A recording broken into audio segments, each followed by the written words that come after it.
아프리카의 오지 콩고민주공화국은 대부분의 인구가 농업에 종사하지만 농부들조차도 식량 부족을 걱정하는 나라입니다. 땅은 메말랐고 사람들의 하루 한 끼 식사도 겨우겨우 하고 있습니다. 이런 현실을 바꾸고 싶었던 콩고의 농업부 장관은 한국을 방문하고 충격을 받습니다. 그리고 한국에 이 작은 과일 하나를 가져왔는데 이것이 콩고 전체를 바꿔놓았습니다. 아프키라 사막에서 모든 사람이 포기하라고 외쳤을 때 한국에서의 도움이 콩고 땅의 기적을 만들어냈습니다. 빨간 과일 하나가 아프리카를 바꾼 이야기 지금부터 시작합니다. 제 이름은 마콩이라고 해요. 저는 콩고민주공화국의 농업부 장관이에요. 이름만 들으면 아주 큰일을 하는 사람 같죠? 사실 맞아요. 콩고에는 농부들이 정말 많아요. 제가 아는 거의 모든 사람들이 뭔가를 키우고 있어요. 카사바, 옥수수, 바나나, 고구마 같은 것들이요. 농사는 우리 삶 그 자체라고 할 수 있어요. 그런데 이상하게도 그리고 슬프게도 그 많은 농부들조차도 먹을 게 부족한 경우가 많아요. 음식을 기르는 사람들이 정작 배고픈 거예요. 매일 아침 저는 우리 수도인 킨샤사를 지나 출근해요. 도로 옆에는 말라 비틀어진 고구마 몇 개를 팔고 있는 농부들이 앉아 있어요. 옷은 먼지투성이고 얼굴엔 피곤함이 가득해요. 그 뒤엔 뼈만 앙상한 닭들이 땅을 파며 뭔가를 찾아 헤매고 있어요. 뭐라도 먹을 걸 찾으려고요. 그 광경을 볼 때마다 마음이 너무 아파요. 왜냐하면 저도 예전에 그들과 똑같은 삶을 살았거든요. 저는 콩고 북동쪽에 있는 이투리라는 작은 마을에서 자랐어요. 우리 가족은 아주 작은 농장을 가지고 있었고 엄마는 카사바 뿌리를 끓여서 식사를 준비해 주셨어요. 그게 하루 식사의 전부였어요.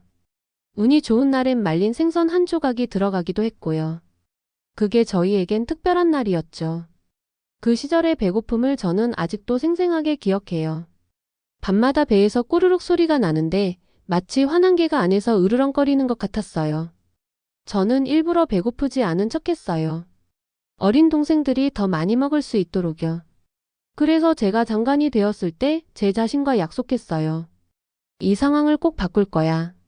나처럼 자란 가족들이 이제는 충분히 먹고 살 수 있게 만들 거야. 더 이상 배고픈 아이도 절망하는 농부도 없도록.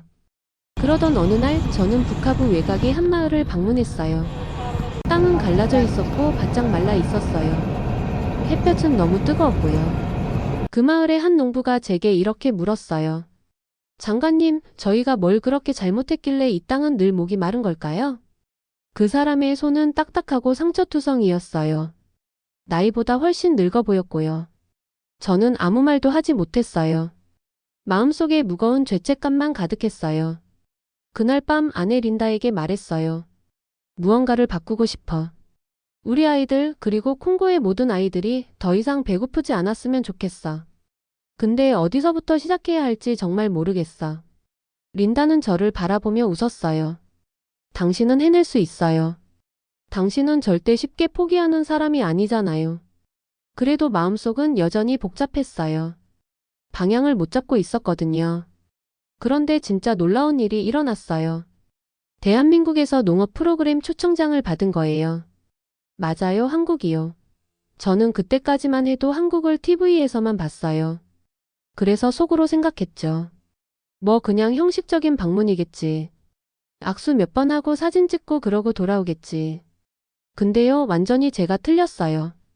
15시간 넘는 긴 비행 끝에 인천공항에 도착했는데요. 정말 깜짝 놀랐어요. 공항은 너무 깨끗하고 정돈되어 있었어요. 사람들은 조용하고 빠르게 움직였고 안내판은 명확했고 줄도 곱게 서 있었고 바닥은 반짝반짝했어요. 비행기에서 내려다본 한국 땅은 정말 정돈된 초록색 밭들로 가득했어요. 마치 농사가 예술처럼 느껴졌어요. 너무 다른 세상이었어요. 그리고 저희는 논산이라는 곳에 있는 딸기 농장에 갔어요. 그곳은 평생 잊지 못할 거예요. 하얀 플라스틱 비닐하우스들이 줄지어 쭉 펼쳐져 있었고요. 안으로 들어가자 시원하고 달콤한 향기가 퍼졌어요. 저는 그 사이를 걷다가 멈췄어요. 깜짝 놀라서요. 초록색 잎 사이에 붉은색 딸기들이 주렁주렁 매달려 있었거든요. 그 반짝임이 마치 루비처럼 빛났어요. 저는 한 번도 신선한 딸기를 먹어본 적이 없었어요. 그 농장 주인 이름은 박철수 씨였어요. 환하게 웃으면서 딸기 하나를 따주셨죠. 장관님 드셔보세요. 저는 딸기를 조심스레 손에 들었어요. 마치 보석 같았거든요. 한 입 베어 물었어요. 부드럽고 촉촉하고 꿀처럼 달았어요. 그 순간 아주 오랜만에 희망이라는 감정을 느꼈어요. 저는 박철수 씨를 바라보며 말했어요. 이거 콩고에서도 키울 수 있을까요? 그분은 웃지도 않았고 무시하지도 않았어요. 이렇게 말씀하셨어요. 정성을 다하고 마음을 다하면 가능하다고 믿어요. 그 순간 땅이 아니라 제 마음속에 씨앗 하나가 심어졌어요. 새로운 꿈의 씨앗이요. 그날 밤 한국 호텔에서 저는 린다에게 전화를 걸었어요. 오늘 정말 신기한 걸 먹었어. 이름이 딸기래. 언젠가는 우리 아이들도 이런 걸 먹게 해주고 싶어. 그녀가 웃으면서 말했어요. 그럼 콩고에도 딸기를 가져오자. 그래서 저는 전혀 다른 대륙 한가운데서 또 하나의 약속을 했어요. 언젠가 콩고도 딸기를 키울 거야. 그게 모든 것의 시작이었어요. 한국에서 콩고로 돌아왔을 때 제 마음은 설렘으로 가득했어요. 계속 딸기 생각만 났어요. 얼마나 달콤했는지, 얼마나 예뻤는지, 그리고 박철수 씨가 얼마나 친절했는지 잊을 수가 없었어요. 농업부 팀원들과 회의 자리에 앉아서 아무도 예상하지 못한 말을 꺼냈어요. 우리 콩고에서 딸기를 키울 거예요. 방안이 갑자기 조용해졌어요. 그러다 누가 웃기 시작했어요. 딸기요? 여기서요? 장관님, 콩고는 너무 더워요. 딸기는 원래 찬 나라에서 자라는 거예요. 다른 사람이 말했어요. 그냥 카사바나 옥수수 품종을 더 좋게 만드는 게 어때요? 왜 이렇게 어려운 걸 하려 하세요? 그 말들이 이해는 됐어요. 콩고는 덥고 습하고 비도 많이 오는 열대기후예요. 딸기는 보통 한국이나 유럽처럼 선선한 곳에서 잘 자라잖아요. 그런데 그때 떠올랐어요. 박철수 씨가 해줬던 말이요. 나라 전체가 중요한 게 아니라 그 나라 안에서 맞는 장소를 찾는 게 더 중요해요. 그 말이 힌트가 됐어요. 콩고 동쪽엔 남키부라는 지역이 있어요. 산이 많고 밤에는 꽤 서늘해요. 특히 나코보라는 작은 마을은 공기가 맑고 땅도 그렇게 건조하지 않아요. 거기서 해보자. 그래서 저는 제 돈을 꺼냈어요. 공적인 예산이 아니라 제가 평소 모아둔 사비였어요. 그걸로 한국의 연구소에서 딸기 묘목 200포기를 수입했어요. 거기에 딸기 재배 매뉴얼도 같이 왔는데 전부 한글로 되어 있었어요. 저는 번역 앱으로 하나하나 해석하면서 읽었어요. 힘들었지만 상관없었어요.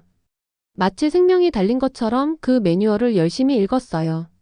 나코보 마을 사람들은 신기해했어요. 딸기를 본 적이 없었거든요. 어떤 사람은 약초를 심는 줄 알았고 또 어떤 사람은 제가 정신이 이상해졌다고 생각했대요. 하지만 몇몇은 이렇게 말했어요. 장관님이 직접 하신다니까 우리도 한번 믿어봐야지. 그래서 작은 비닐하우스 하나를 만들었어요. 한국에서 본 그대로 흰색 비닐로 덮고 땅을 고르고 퇴비를 넣었어요. 그리고 묘목을 조심조심 심었어요. 매일 아침 5시 저는 도시에서 차를 몰고 2시간 넘게 나코보 마을로 갔어요. 온도를 확인하고 물도 손으로 직접 줬어요. 심지어 박철수 씨가 한국에서는 식물한테 음악도 들려준다고 해서 부드러운 음악도 틀었어요. 처음 몇 주 동안은 잘 자라는 것 같았어요. 그런데 어느 날부터 잎이 갈색으로 변하더니 점점 말라가고 결국 완전히 죽어버렸어요. 200포기 전부요. 그날 아침 저는 하우스 안에 들어갔다가 그 광경을 보고 그대로 멈춰 섰어요. 손이 축 늘어졌고 잎도 말라버렸어요. 뒤에서 나코보의 마을 이장 은바씨가 조용히 말했어요. 장관님, 딸기는 우리랑 안 맞는 작물일지도 몰라요. 저는 대답하지 못했어요. 그저 죽은 식물들이 줄지어 있는 그곳만 멍하니 바라봤어요. 그날 밤 저는 집 거실 바닥에 털썩 앉았어요. 아내 린다가 차를 가져다 줬어요. 당신 정말 열심히 했어요.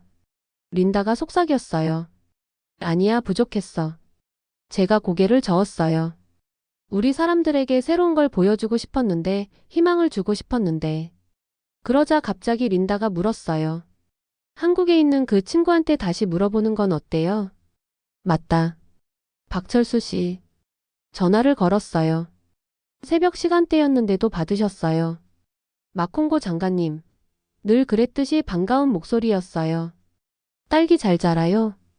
잠시 멈췄다가 말했어요. 다 죽었어요. 잠깐 조용해졌어요. 정말 최선을 다했어요. 한 단계도 안 빠뜨렸고요. 근데도 실패했어요. 박철수 씨는 저를 탓하지 않았어요. 웃지도 않았고요. 그냥 이렇게 말했어요. 첫 시도는 실패할 수 있어요. 그건 단지 첫 장일 뿐이에요. 그래서 제가 조심스럽게 물었어요. 혹시 다시 도와주실 수 있어요? 그분이 말했어요. 그럼요. 이번엔 우리가 콩고로 갈게요. 그 말은 마치 먹구름 사이로 햇살이 스며드는 것처럼 느껴졌어요. 정말 여기에 오시겠다고요? 네. 한국의 지식을 콩고 땅에 같이 심어봐요. 그렇게 통화를 끝냈고 제 손은 떨렸지만 마음은 다시 따뜻해졌어요. 딸기는 죽었지만 꿈은 살아있었어요. 한국팀이 콩고에 도착했던 그날은 평생 못 잊을 거예요. 해가 막 든 이른 아침이었어요. 하늘은 황금빛으로 물들어 있었고 공기에서는 젖은 흙냄새가 났어요.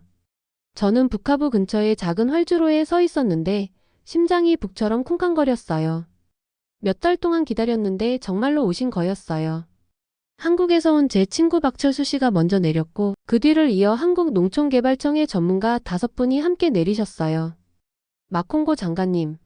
박철수 씨가 저를 꼭 안으면서 외쳤어요. 이제 딸기 키워봐요. 그분들 뒤에는 거대한 트럭 2대가 있었는데 안에는 온갖 도구랑 기계 그리고 태양광 패널까지 가득 실려 있었어요. 우리는 함께 덜컹거리는 산길을 따라 나코보 마을로 올라갔어요. 길은 좁고 진흙투성이에 돌도 많았는데 누구 하나 불평하지 않았어요. 마을에 도착하자 주민들이 하나둘 모여들기 시작했어요. 얼굴에는 두려움과 희망이 동시에 섞여 있었어요. 여러분, 이분들은 한국에서 오신 손님이에요. 제가 말했어요. 우리가 다시 땅을 살릴 수 있도록 도와주러 오셨어요. 박철수 씨가 앞으로 나와서 고개를 살짝 숙였어요. 통역을 통해 말했어요. 우리는 빈손이 아니라 열린 손으로 왔어요. 마음을 가득 담아 왔어요. 그날 오후부터 바로 일이 시작됐어요. 첫 번째 문제는 물이었어요. 물 없이는 어떤 식물도 자라지 못하잖아요.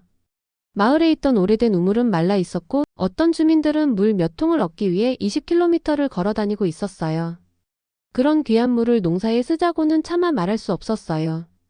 그래서 박철수 씨가 지질학자 한 분을 데려오셨어요. 땅을 연구하는 전문가였어요. 그분이 긴 철봉과 특수 장비를 사용해서 땅을 조사했어요. 이틀 정도 지났을 때 놀라운 결과가 나왔어요. 바로 발밑 180m 아래에 맑고 깨끗한 지하수가 숨어 있었던 거예요. 그 물은 처음부터 거기 있었던 거예요. 우리가 몰랐을 뿐이죠. 자, 이제 파보자. 박철수 씨가 말했어요. 그 뒤로 한국팀과 마을 주민들이 3일 밤낮을 땅을 파기 시작했어요. 돌을 치우고 흙을 퍼내면서 하나의 목표만 생각했어요. 그리고 넷째 날 아침 누군가가 외쳤어요. 나왔어요. 물이 나와요. 저는 현장으로 뛰어갔어요. 구멍에서 맑고 차가운 물이 솟구쳐 올랐어요. 하늘로 쏘아올리는 듯한 그 물줄기를 보며 주민들이 소리를 지르며 기뻐했어요. 어떤 분은 울었고 아이들은 흙탕물 속에서 뛰어놀았어요. 기적이 시작된 거였어요. 다음으로 설치한 건 태양광 물펌프 시스템이었어요. 이건 한국에서 설계한 거였는데 햇빛으로 지하수 180m 아래에서 물을 끌어올려 저장 탱크에 모아주는 장치였어요. 그 다음엔 새로운 비닐하우스를 지었어요. 이번엔 더 튼튼하고 더 크고 더 똑똑하게 만들었어요. 한국에서 배운 대로 하나도 빠뜨리지 않고 그대로 따라했어요. 비닐 덮개, 환기 구멍, 딸기가 아침 햇살을 받게 심는 방향까지요. 그리고 박철수 씨가 작은 상자를 하나 주셨어요. 그 안에는 특별한 딸기 묘종이 들어 있었어요. 한국의 고산지대에서 테스트한 품종이었대요. 이건 더 튼튼하고 박철수 씨가 말했어요. 맛도 더 달아요. 저희는 그 묘종들을 조심조심 하나씩 심었어요. 마을 사람들도 함께 도왔어요. 이번엔 저 혼자 하는 일이 아니었어요. 매일 아침마다 박철수 씨와 팀원들은 마을 농부들에게 온도 측정하는 법, 물 주는 양, 벌레 막는 자연 방법까지 하나하나 가르쳐 주셨어요. 어느 날 저녁 린다가 전화했어요. 어떻게 돼가요? 하고 물었어요. 이젠 정말 뭔가 진짜를 만들고 있는 기분이에요. 그렇게 말했어요. 불과 2주 만에 나코보 마을은 눈에 띄게 달라졌어요. 돈이 많아진 건 아니었지만, 겉모습이 화려해진 것도 아니었지만, 희망으로 가득했어요. 그날은 이른 아침이었어요. 제가 막 나코보로 떠나려고 하는데 휴대폰이 울렸어요. 전화한 사람은 은바 이장님이었어요. 목소리에 흥분이 가득 담겨 있었어요. 장관님, 지금 당장 오셔야 해요. 믿기 힘들 거예요. 딸기가 빨갛게 익었어요. 저는 순간 멈췄어요. 빨갛다고요? 진짜일까? 바로 지프차에 올라탔어요. 덜컹거리는 산길을 달리는데 이번에는 그 울퉁불퉁한 길도 하나도 안 느껴졌어요. 손엔 땀이 나고 심장은 계속 뛰고 있었어요. 제발 이번만큼은 진짜였으면 좋겠어. 제발. 비닐하우스에 도착했을 때 마을 사람들은 이미 모여 있었어요. 얼굴이 다들 환하게 빛났고 아이들은 소곤소곤 웃고 있었어요. 저는 안으로 들어갔어요. 그리고 그걸 봤어요. 빨간색. 선명하고 깊고 반짝이는 빨강. 딸기 나무들마다 진짜 열매들이 주렁주렁 매달려 있었어요. 초록 잎들 사이에서 마치 작은 등불처럼 반짝이고 있었어요. 저는 조심스럽게 다가가 딸기 하나를 따서 손에 올렸어요. 손끝이 살짝 떨렸어요. 햇볕을 받아 따뜻했고 부드럽지만 단단했어요. 한 입 베어 물었어요. 달았어요. 정말 달았어요. 기억 속 맛보다 더 달콤했어요. 그때 박철수 씨가 옆으로 다가와 웃었어요. 우리 해냈어요, 장관님. 소문은 금방 퍼졌어요. 일주일 안에 근처 마을에서 사람들이 나코보로 몰려왔어요. 기적의 열매를 보러 온 거였어요. 농부들은 노트를 들고 와서 질문을 쏟아냈어요. 구경만 하러 온 게 아니었어요. 배우러 온 거였어요. 우리는 커다란 나무 아래에서 교육 시간을 만들었어요. 한국 전문가들이 가지치기 방법, 병해충 확인하는 법, 흙과 젖은 천으로 딸기를 보관하는 방법까지 하나하나 보여줬어요. 곧 마을에 두 번째 비닐하우스가 생겼어요. 그 다음엔 세 번째 그리고 5개까지 늘어났어요. 이제 사람들은 자기 작은 정원에도 딸기를 심기 시작했어요. 더 이상 정부 사업이 아니었어요. 이제는 자기들의 미래가 된 거예요. 한국팀은 딸기만 알려준 게 아니었어요. 양계도 가르쳐줬어요. 한 달이 지나자 건강한 닭들이 가득한 닭장이 생겼고 병아리들이 발치해서 뛰노는 걸 보며 아이들은 깔깔 웃었어요. 어느 날 에스더라는 여자아이가 저한테 와서 이렇게 말했어요. 장관님, 저도 나중에 한국 아저씨들처럼 농사 가르쳐주는 사람이 되고 싶어요. 다른 사람들도 도와주고 싶어요. 그 말은 어떤 연설보다 더 크게 제 가슴에 박혔어요. 이건 이제 단순히 먹는 문제만이 아니었어요. 이건 꿈에 대한 이야기였어요. 진짜 꿈이요. 나코보 딸기는 도시의 큰 시장에서 팔렸고 포장에는 특별한 라벨이 붙어 있었어요. 콩고에서 자란 딸기 한국의 도움으로. 어느 날 오후 저는 박철수 씨와 나란히 서서 비닐하우스를 바라봤어요. 있잖아요, 제가 말했어요. 이 모든 게 당신이 처음 건네준 딸기 하나에서 시작된 거예요. 박철수 씨가 웃으며 말했어요. 그 딸기 때문이 아니에요, 장관님. 그건 당신 마음 때문이었어요. 요즘 저는 해 뜨기 전부터 눈을 떠요. 하늘은 아직 어둡지만 나코보 마을은 벌써 하루를 시작하고 있어요. 수탉이 울고 작은 부엌에서 피어오르는 연기가 공기 속에 섞여요. 저는 딸기밭을 천천히 걸으며 아침 공기를 깊게 들이마셔요. 비닐하우스 안에 붉은 열매들이 별처럼 반짝이고 있어요. 가끔은 정말 믿기지가 않아요. 3년 전만 해도 이 땅은 메마르고 희망이 없었어요. 그런데 지금은 색으로 기쁨으로 그리고 분명한 목적들로 살아있어요. 딸기 하나하나가 말해줘요. 꿈은 잘할 수 있다고요. 그게 아무리 힘든 땅이라도요. 그런데 이야기는 이제 더 이상 나코보 하나의 이야기가 아니에요. 이제 퍼지고 있어요. 콩고의 다른 마을들, 그리고 도시들, 나중에는 주 전체까지도 딸기 이야기를 듣게 됐어요. 지금은 콩고 32개 지역에 딸기 농장이 생겼어요. 한 사람이 그러더라고요. 이건 단순한 농사가 아니에요. 손에 쥘 수 있는 희망이에요. 나코보 아이들은 한국어 단어들을 배우기 시작했어요. 교실벽엔 아이들이 직접 그린 감사합니다 라는 그림판이 걸려 있었어요. 그걸 볼 때마다 마음이 따뜻해졌어요. 지금 나코보 마을 입구에는 딸기 모양의 커다란 돌 조형물이 있어요. 그 위에 3가지 언어로 이런 글이 새겨져 있어요. 프랑스어, 링갈라어, 한국어로요. 딸기 하나 1000개의 꿈. 한국의 사랑을 담아서. 그 돌은 기억이에요. 그리고 약속이기도 해요. 계속 나누겠다는 약속. 도움을 받은 콩고가 이제는 다른 나라들을 도와주겠다는 약속. 그리고 진짜 우정은 수확이 끝났다고 끝나는 게 아니에요. 뿌리를 내리고 씨앗을 퍼뜨리고 다시 피어나요. 저는 지금도 그때 한국에서 먹었던 첫 딸기를 떠올려요. 그 조그만 열매 하나가 제 인생을 바꿨어요. 그리고 지금은요? 그 딸기가 한 대륙을 바꾸고 있어요. 이렇게 해서 아프리카 콩고의 이야기를 들어보았습니다. 구독과 좋아요 눌러주시면 더욱더 좋은 이야기로 보답하겠습니다. 감사합니다.